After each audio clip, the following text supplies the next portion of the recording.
Hey guys, there's breaking news in the Riley Strain case that just came out that I want to tell you about, and I'd love to know your thoughts on this. Riley's family has now filed a wrongful death lawsuit against the Delta Chi fraternity that he was a member of. His fraternity brothers and others were reportedly mentioned in the suit. They filed the suit against the Delta Chi chapter at the University of Missouri today on Friday, March 25th, 2025. So in case you need a reminder, in a nutshell, Riley Strain was a fraternity member who was at a bar in Nashville on March 8th of last year.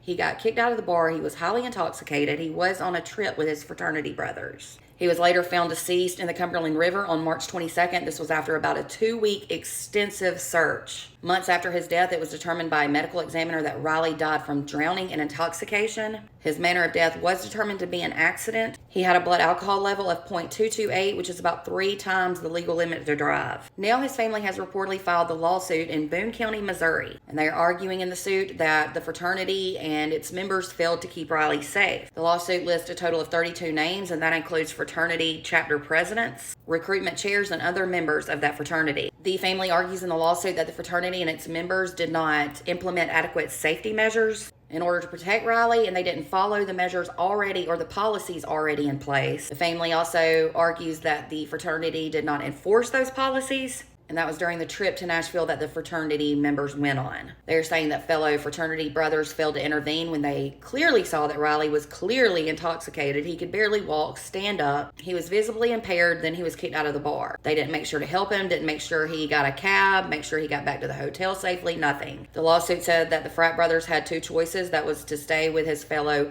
brother to ensure his safety or to continue partying, and of course they chose to continue partying. They also stated that Riley was offered multiple drinks by his fellow members, and that's despite fraternity policies that should have prohibited such conduct. The family is reportedly claiming that the fraternity and its members were negligent and liable for the negligence, and they are now pushing to have a jury trial. They are reportedly seeking damages from expenses that were incurred during Riley's death and other compensation. So what do y'all think about this? Do y'all think the family has a chance with this lawsuit? I saw this coming. I do believe they have a chance. Let me know your thoughts in the comments.